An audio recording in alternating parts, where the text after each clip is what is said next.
Bonjour, c'est Smartful. Aujourd'hui, je vais vous parler de Rust, comme vous l'avez vu dans la miniature ou dans le titre. Mais avant tout, une mise en contexte. Pourquoi je vais vous parler de Rust? La première fois que j'ai entendu parler de Rust, c'était après avoir regardé le sondage de Stack Overflow. Stack Overflow, vous le connaissez quand vous avez un problème et que vous l'écrivez sur Google, un problème bien sûr en code. Eh bien, vous allez généralement tomber sur Stack Overflow, et Stack Overflow fait chaque année des sondages auprès des développeurs, auprès de la communauté, et il y a généralement 80 000, enfin en tout cas là c'est ce qu'on voit, sur tous les répondants on a 80 000, et de développeurs professionnels on a plus quasiment 60 000, plus de 50 000 en tout cas, de personnes qui répondent au sondage. Et on avait vu, enfin j'avais vu, mais j'étais pas le seul, depuis plusieurs années, qu'il y a un langage assez bizarre qui s'appelle Rust, qui était parmi les plus aimés. Alors, dans la mise en contexte, voilà, il y a différents... le sondage prend en compte plusieurs points. Dans les points qui sont pris en compte, donc il y a les langages les plus populaires. Comme on le voit, il y a JavaScript qui reste populaire, qu'on aime ou qu'on n'aime pas, et je le répète, je l'avais dit dans une vidéo précédente, mais je pense que c'est important de le répéter, voilà, c'est un des langages les plus populaires, ce n'est le langage le plus populaire, parce qu'aujourd'hui le web est prédominant dans l'informatique, et c'est le langage du web, à la fois parce que les navigateurs ne reconnaissent que JavaScript pour pouvoir exécuter du code. Alors avec WebAssembly ça a changé, mais WebAssembly c'est encore au stade expérimental. Et encore, ça reste le langage, il y aura toujours, même avec WebAssembly, du JavaScript. Donc WebAssembly ce sera pour exécuter des tâches qui prennent du temps. Donc même quand ce ne sera pas expérimental, JavaScript restera central. Donc JavaScript, il y en a encore pour beaucoup d'années si vous n'avez pas. Et moi je détestais JavaScript, j'ai appris à apprécier. Il y a plein de petites particularités, des comportements un peu chelous. Effectivement, voilà. Mais je dirais c'est comme du bon vin, il faut prendre le temps d'apprécier, mais il faut vraiment prendre le temps d'apprécier.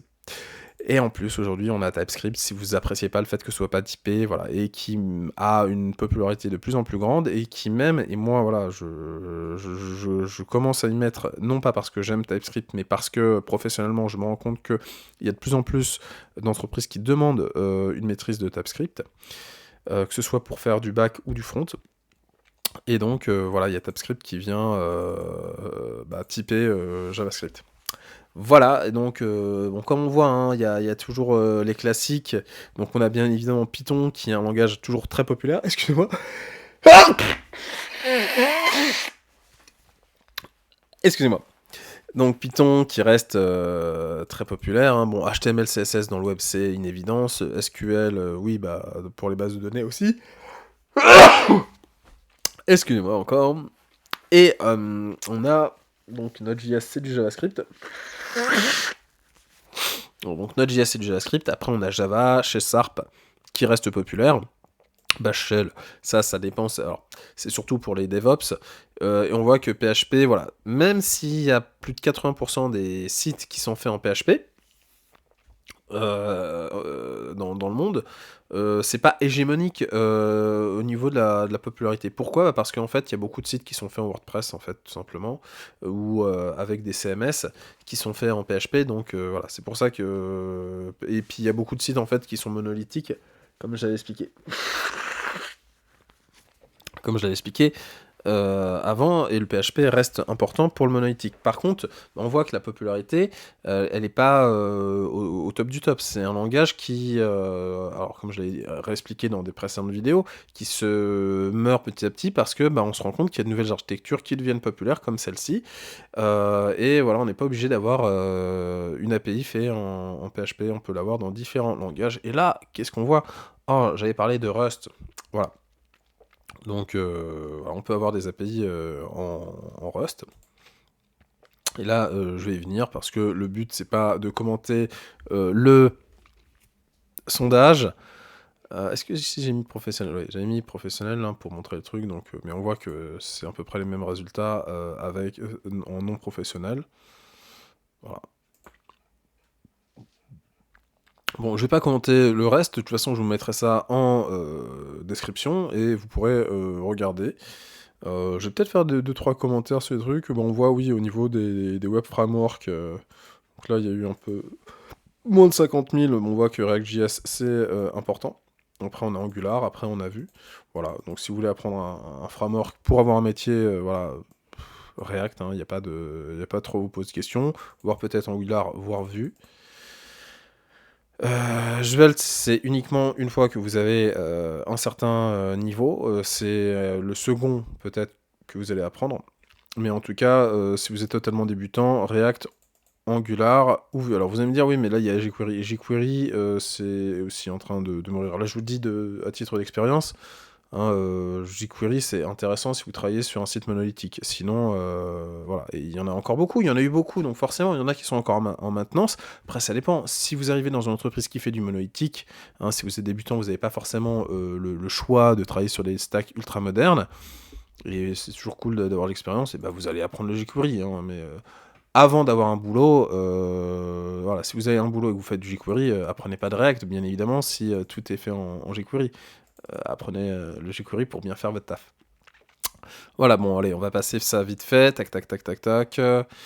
Ça, est-ce que... Ah oui, si, c'est sur les IDE, ça peut être intéressant. Bon, on voit que VS Code, c'est le plus populaire. Voilà. Alors, ouais, les gens qui vous disent, oui, tiens, un vrai développeur, il utilise Vim ou iMac. Bon, on voit que sur... Alors, on va prendre les professionnels. Voilà. Attendez. Non professionnel, professionnel, ouais, bon. Vous voyez que les professionnels utilisent pas Vim à fond, c'est VS Code qui est surtout utilisé. Voilà, donc qui est gratuit, donc voilà.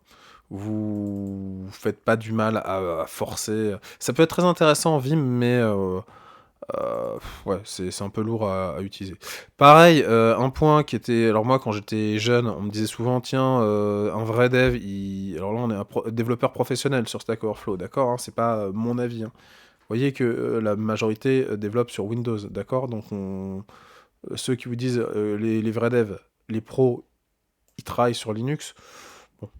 Alors après, si on additionne macOS, qui est une base Unix, plus Linux, effectivement, on dépasse Windows. Mais bon, c'est pas déconnant, ça fait pas de vous quelqu'un d'illégitime si vous travaillez sur Windows. Voilà, moi au début, bah voilà, je me suis forcé. Alors c'est intéressant parce que j'ai appris les choses, mais c'est quand même un peu casse-pied parce que vous avez un ordinateur. Alors même s'il y a un double boot, des fois ça peut quand même faire des problèmes. Alors des fois, parce que moi, souvent en fait, au moment ça me posait pas du tout de problème, mais après un certain temps, après des mises à jour, bah des fois ça peut créer des problèmes. Et donc c'était un peu casse-pied. Donc voilà, maintenant je suis revenu à Windows, même si bah, voilà, je suis quand même à l'aise dans un environnement Linux, surtout que maintenant avec WSL, Windows Subsystem for Linux, on peut voilà, avoir du Windows et faire tourner, avoir un sous-système Linux pour faire tourner votre application. Je l'utilise pas encore, mais je m'y mettrai parce que c'est intéressant. C'est très intéressant. Maintenant, on en va au point le plus intéressant. Most Loved Dread. Donc, Dread, c'est la crainte. On est dans Halloween. J'aurais dû parler. Ça aurait pu être un point pour faire une vidéo. Dread ou voulu. Alors là, c'est intéressant. Ils ont fait un truc plutôt sympa. Ici, c'est donc le Loved et là, c'est le Dread. Et ça va du haut jusqu'au bas. Donc le plus dread, le plus... j'ai pas la traduction française, mais le plus effrayant, c'est COBOL. Après, on a VBA, après, on a MATLAB. Et le plus voulu, bah, c'est Rust. Et c'est pour ça que j'ai fait cette vidéo, c'est pour ça que je vous parle de Rust, parce que bah, c'est quand même assez étonnant. Tiens, les développeurs aiment principalement Rust. On en a 82 000. Donc c'est quand même pas mal. Après on a Clojure, on a TypeScript, après on a Elixir, on a Julia. Julia c'est une forme de Python mais avec des performances beaucoup plus grandes. Donc c'est très intéressant. Après malheureusement il n'y a pas une grosse communauté pour l'instant. Maintenant je croyais que j'allais me former en Julia quand j'étais jeune et je me suis dit tiens ça va être le feu. Mais ouais bah s'il n'y a aucune offre d'emploi ça sert à rien. Voilà bon bah je vous laisse voir ça. Donc Rust. Qu'est-ce que Rust? Ah oui, et dans le Wanted. Donc Wanted, c'est les gens qui ne développent pas sur ce langage, mais qui voudraient apprendre à faire un langage. Donc beaucoup de gens voudraient apprendre à faire du Python, à faire du TypeScript, à faire du JavaScript, à faire du Go, à faire du Rust. Donc voilà. On reste dans le Loved, parce que c'est là où Rust... et moi, c'est là-dessus, c'est sur ce genre de sondage, donc c'était il y a quelques années quand même, où j'ai entendu parler de Rust, et je me suis dit, mais c'est quoi ça? Et comme je dis, ça peut avoir l'intérêt parce qu'on peut faire des API avec. On va aller sur le site de Rust direct pour comprendre ce que c'est. Est-ce que je suis en haut? Voilà. Donc, Rust, c'est un langage qui offre à tous le pouvoir de construire des logiciels fiables et efficaces. C'est sympa, ça. Bon. Quand ils disent...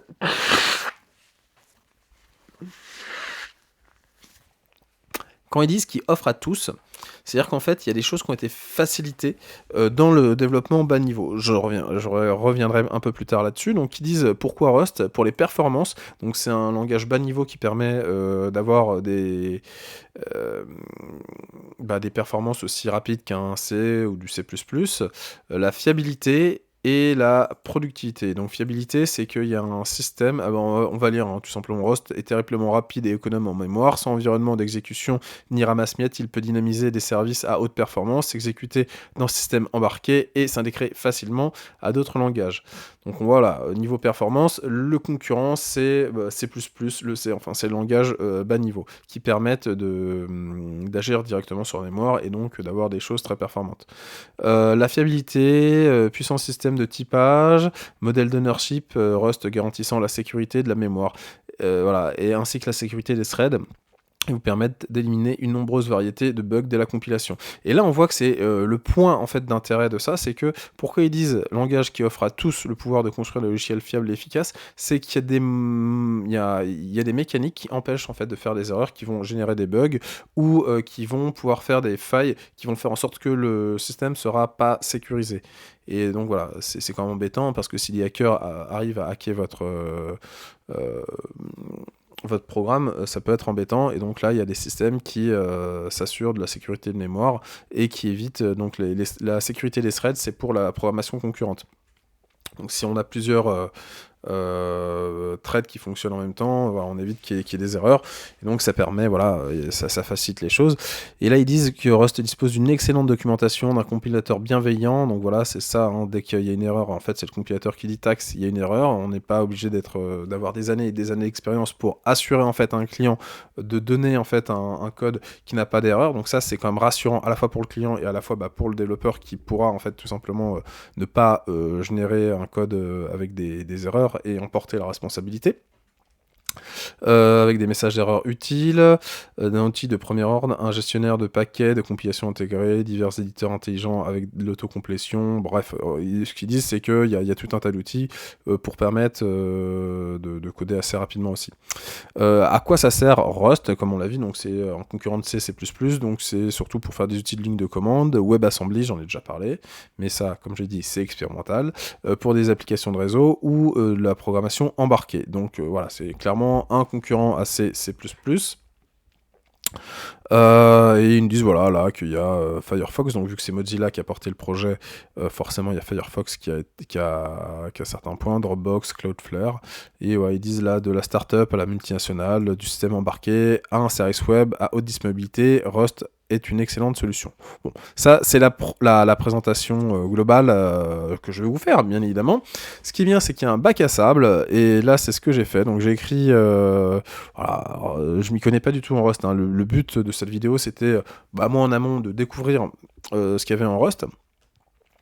Enfin, ce que c'était, à quoi c'était utile, et c'est pour ça que je vous fais cette vidéo, parce que je me dis que ça peut être très intéressant aussi pour vous. Donc là, j'ai fait un truc avec écrit Hello les amis, et là je vais écrire Smartful, tout simplement.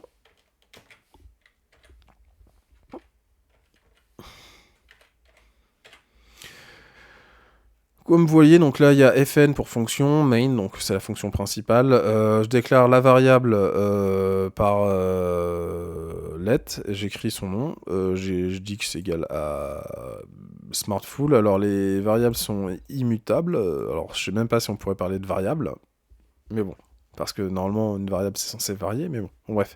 Donc ça c'est immutable, donc normalement je peux pas changer. La println, c'est pour afficher le texte.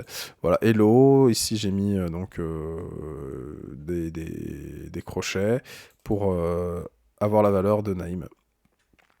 Et voilà, et là on va runner.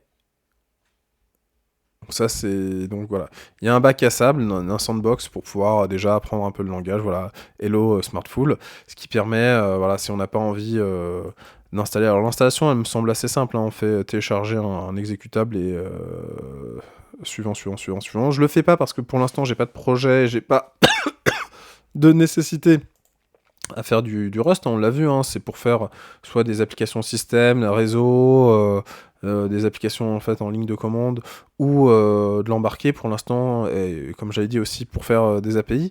Comme j'avais dit avant, voilà, on a des appels HTTP, enfin des requêtes HTTP et des requêtes vers la base de données qui font qu'est-ce qu'on a vraiment besoin en fait d'avoir une API en Rust, même si c'est plus rapide. Peut-être que si c'est en Django ou en Symfony ou en Node.js, au final, même si c'est un peu plus lent, c'est pas grave parce que si ça, mettons, je sais pas, ça prend allez, 200 millisecondes et 200 millisecondes, même si votre programme fait 5 millisecondes et que votre autre, dans un autre langage, ça en fait 15, bon, on gagne 10 millisecondes sur 200 plus 200. Voilà, entre 405 millisecondes et 415 millisecondes, il n'y a pas une grosse différence et ça vaut pas forcément le coup de changer de langage. Par contre, si vous avez un service qui prend beaucoup de temps, ça peut être intéressant là de le faire en Rust parce que bah, justement vu que ce sera rapide, bah, il le fera quand même plus rapidement et là la différence de x3, bah, enfin, je sais pas si c'est du x3 hein, mais la différence vous la ressentirez parce que si au lieu qu'un traitement soit fait je sais pas en 3 secondes c'est fait en 1 seconde, et bah là ça va se ressentir sur sur votre application. Au niveau emploi, ça c'est un point important, il y en a 60, donc c'est pas encore énormément utilisé, c'est le langage le plus aimé, mais on l'a vu, hein, la popularité elle est pas au top du top, voilà, c'est pas encore majoritairement utilisé, et quand on regarde même le détail des offres d'emploi, on voit qu'il y a, voilà, développeur Scala, bon, il est demandé de faire du Rust, mais le langage principal ça va être Scala, ici ça va être du Ruby, là c'est de l'Elixir, donc c'est demandé surtout en fait en langage secondaire, donc dans les 60 emplois, c'est même pas le langage principal. Donc voilà, l'idée c'est pas de s'y mettre.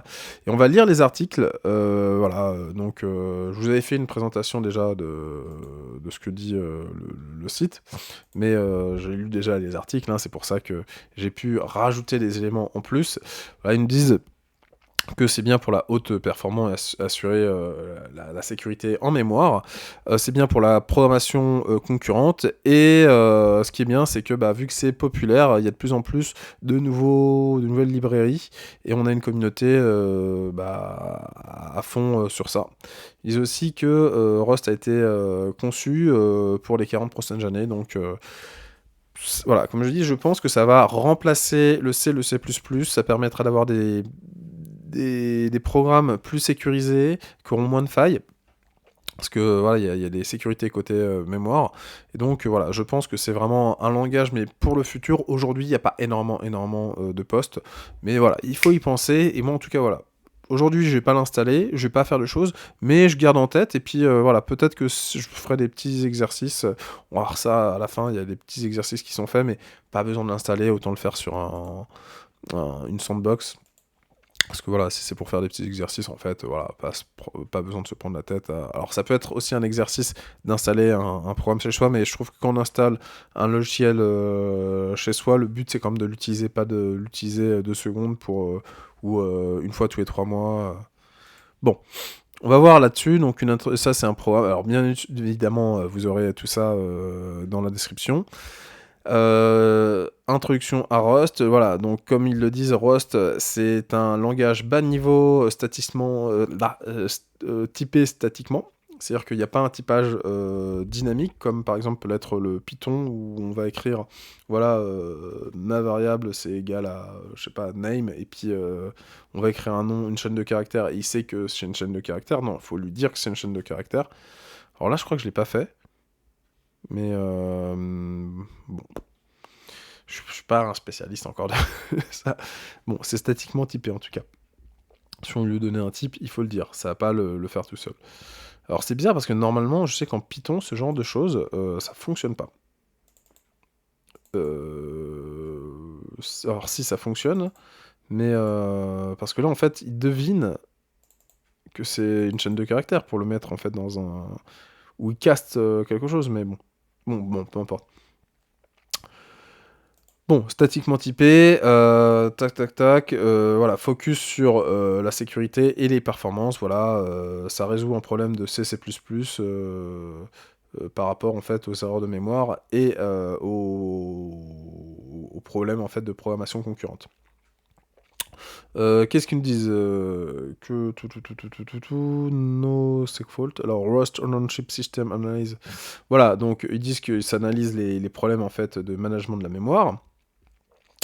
Ce qui réduit en fait les bugs et rend en fait le fait d'un garbage collector non nécessaire, ce qui permet donc d'avoir de plus grandes performances, donc d'avoir une meilleure gestion de la mémoire parce que c'est la compilation en fait qu'on regarde si le management de la mémoire pose problème ou non. Et vu qu'on n'a pas de garbage collector qui fonctionne, un garbage collector c'est quelque chose qui gère la mémoire sur un langage de haut niveau. Forcément ça prend des ressources, c'est ce qui fait que les langages haut niveau vont être un peu moins performants. Pour certains cas, c'est pas grave, mais si on a envie de performance, ça peut être un peu embêtant. Voilà, par ici, ils disent, voilà, ça facilite la programmation concurrente. Alors, il y a data race occur when two thread access on the same. Alors, il y a quelques. Voilà, ils disent qu'il y a un data race qui arrive quand il y a deux threads qui accèdent à la même mémoire au même moment. Et que cela permet de prévenir des comportements non définis. Ok. Alors pourquoi Rust est utilisé, comme on l'a dit, hein, c'est principalement pour... C'est un langage bas niveau, hein, ça on le répète, on le répète, on le répète. Normalement vous l'aurez compris à la fin de cette vidéo. Et voilà, c'est pour du CLI, hein, du Command Line Tools et des dispositifs embarqués. Bon. Ça, je l'ai dit. Alors, ça, c'est intéressant, c'est pour ça que j'ai mis cet article. C'est très intéressant parce qu'on nous demande, est-ce que Rust, c'est un langage orienté objet? Alors, en fait, ici, on nous dit que Rust, en fait, a des structures dans lesquelles on peut à la fois mettre des data, donc des variables associées, en fait, à des méthodes, mais on n'a pas d'héritage. Et qu'en fait, ici, on a un système de traits qui permettent, en fait, le polymorphisme. Donc, c'est à moitié orienté objet. On peut quand même avoir un simili orienté objet, mais on a... Voilà, c'est pas totalement orienté objet. Et pareil, est-ce que Rust est un langage fonctionnel? Alors on nous dit que c'est fortement influencé par les ML. Alors les ML family, ici on a par exemple OKML, F#, HKL. Donc c'est une famille en fait de langages fonctionnels. Donc on dit que Rust était fortement inspiré par les langages fonctionnels et qu'il y a même voilà des very powerful pattern matching, mais on dit quand même que Rust a quelque chose qui manque pour que ce soit vraiment un programme de programmation fonctionnelle. Ce qui est intéressant, c'est-à-dire qu'on n'a pas la lourdeur peut-être de la programmation fonctionnelle. Moi j'avais essayé de faire de l'Elixir et tout, des fois il y a des paradigmes qui peuvent être un peu durs, donc voilà, on est multi-paradigme, on a un peu d'orienté objet, un peu de programmation fonctionnelle, c'est-à-dire qu'on peut quand même faire des choses assez carrées en évitant d'avoir des bugs, certainement en facilitant, en faisant beaucoup de fonctions pures, en facilitant les tests unitaires, mais il y a quand même une certaine tolérance qui est laissée, donc ça c'est intéressant. Voilà, on demande est-ce que c'est bien pour le développement de jeux vidéo, on dit non parce qu'il n'y a pas tous les écosystèmes comme Unreal Engine, donc par rapport au C++, non, par rapport à Unity et à C#, non, donc ça c'est un des points qui nous dit voilà, que Rust c'est assez récent, je crois que ça a été créé en 2009, et qu'il n'y a pas tous les écosystèmes qui permettent, voilà, on pourrait théoriquement faire des jeux vidéo avec, mais il n'y a pas tout l'écosystème qui va avec, qui s'est créé en fait au fur et à mesure, et donc en attendant que ça arrive, mieux vaut faire votre jeu vidéo avec d'autres outils. Est-ce que c'est bien pour le développement web? On nous dit, voilà, il y a des outils qui existent pour faire donc des API, c'est ce que j'ai présenté ici, mais on nous dit que ça reste un jeune langage et qu'il n'y a pas tout délivré avec tout un tas de choses qui vont avec. Alors moi je dirais oui et non, parce qu'en fait le fait d'avoir... Alors j'ai pas fait d'API en Rust, ça se trouve il y a vraiment des choses qui sont importantes qui manquent, mais le fait d'avoir... Ça m'est arrivé avec Laravel ou avec Symfony, le fait d'avoir des frameworks qui font beaucoup de choses, je trouve ça ultra embêtant parce qu'en fait, tu passes beaucoup de temps à aller dans la doc, essayer de comprendre. La doc, elle est ultra complète parce que tu as plein de fonctionnalités. Et je trouvais qu'avec Express, par exemple, bah, c'était cool parce qu'on te demande de faire une API, c'est simple. Et voilà. Et après, bah, tu viens rajouter des paquets. Alors au début, ça m'avait perturbé, mais en fait, ça devient très vite plus simple à comprendre parce que bah, tu rajoutes en fait ce dont tu as besoin en fait. Donc voilà, à voir. Et voilà, s'il y a une communauté vibrante qui fait les choses, bon, bah, pour faire des API, c'est pas très compliqué, hein. Il faut un driver pour aller vers une base de données, pour faire envoyer des requêtes et récupérer des données de la base de données. Tu récupères ces données, tu fais des traitements, et puis après, bah, il faut que tu puisses générer du JSON et balancer du JSON. Voilà. T'as pas besoin, c'est pas si compliqué que ça, normalement, de faire une API, hein. Donc t'as pas besoin de tout un tas. Après, faire du jeu vidéo, si, et je comprends, jeu vidéo, ça peut être intéressant de faire son propre moteur de jeu vidéo, mais effectivement, si tu veux uniquement faire un jeu vidéo, bon, bah mieux vaut utiliser les outils existants. Alors, on va pas aller lire tout l'article, hein, parce que déjà la vidéo, elle va commencer à être longue. Tac, tac, tac. Voilà, ah oui, là c'est intéressant, Rust contre C++. In Rust, the borrow checker enable you to avoid unsafe behavior by design. C'est-à-dire que tu as une protection, en fait, bah, t'évites les pertes mémoire, hein, on va le répéter, alors qu'en C++, tu n'as pas ça. Et là, ce qui me dit, pourquoi choisir C++ plutôt que Rust? Parce qu'en C, en C++, on a des bibliothèques, en fait. Donc, en fait, c'est vraiment, voilà, si tu veux faire les choses from scratch, effectivement, Rust, ce sera mieux. Si tu es dans une industrie où il y a déjà tout un tas de choses qui ont été faites, qu'il y a déjà tout un tas de librairies ou de frameworks qui existent, comme bah, dans le jeu vidéo, effectivement, là, bah, c'est ce qu'ils expliquent, hein, c'est plus Hash Game Engine and Frameworks.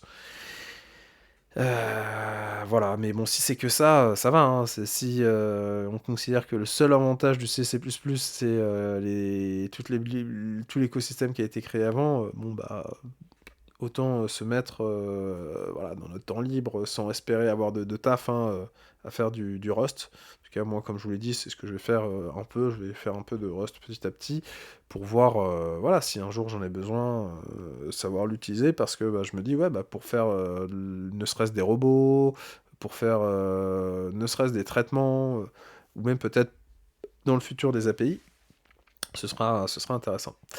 Ici, j'ai mis Make Low-Level Programming Accessible to... Ah oui, bah voilà, en fait, ça rend, en fait, vu qu'avec le C++, il y a on peut avoir des problématiques de gestion de mémoire, euh, bah, c'est plus simple de le faire avec Rust. Alors ici, la problématique, et ça c'est important, pour écrire du Rust, parfois, on doit lutter avec le compilateur, parce que des fois, ça compile pas. Donc si on fait un gros projet, le compilateur, ça compile pas, ça peut être embêtant, ça peut être frustrant.